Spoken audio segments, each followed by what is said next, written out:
we got to get ready, guys. Seriously. If this event isn't something that at least makes you question what's going on, please take a moment, turn off the news, start doing your own research, because these things are going to keep happening. When is it going to happen again? I don't know, but it will. Republican senators have been working through the night on a budget vote-a-rama. They're trying to pass $340 billion in funding for the Trump agenda, but there's also a Republican budget plan in the House. So why the two plans? This is really two different approaches to trying to get President Trump's top priorities through at some point. The House wants to do everything at one time, which President Trump actually says he prefers. The Senate is trying to split this up into two different budget packages, focusing first on border security, military spending, and changes to energy policy, then tackling Trump's tax cuts, because they think that is going to take longer to hash out. Now, tonight, or I guess really this morning, because the voting's still happening, is that Senate vote-a-rama, where Democrats are bringing up as many amendments as they possibly can stand to force everybody on the record about a number of issues. Really, the effort here, though, Michael, is to get folks on the record so that they can then bring this up later for political purposes on both sides of the aisle. Sure. All right, Jared Hill, thanks for... We start with a Fox News alert just moments ago. The Senate approving its budget blueprint. The bill passing 52 to 48 after a nearly 10-hour vote-a-rama. All Republicans voting for the bill except Kentucky Senator Rand Paul.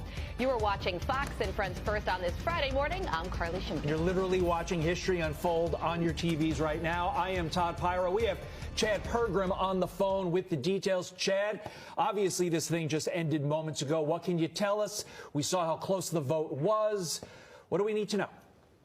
Well, as you pointed out, this is a budget blueprint. This kind of sets the table for Senate Republicans to forge ahead with their approach to pass President Trump's policy agenda. This package focuses on border security, beefing up the military, and energy production. Notably, the president said he preferred what the House plan is. It's a little more comprehensive because it includes tax cuts. And you noted the nay vote by Rand Paul, the Republican senator from Kentucky.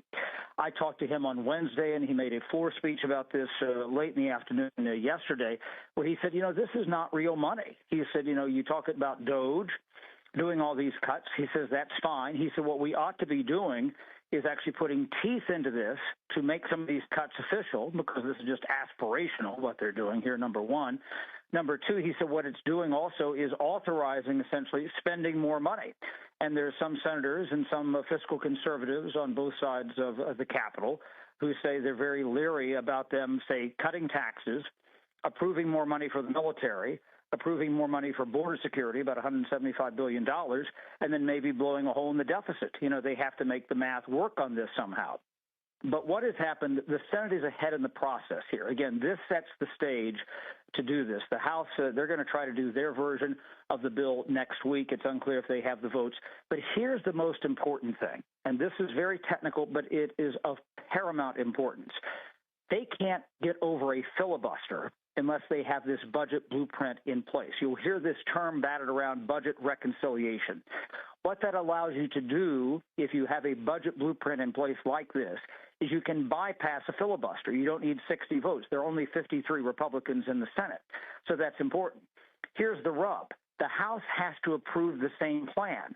A, we don't know whether or not the House of Representatives can approve anything, let alone sync up with the Senate.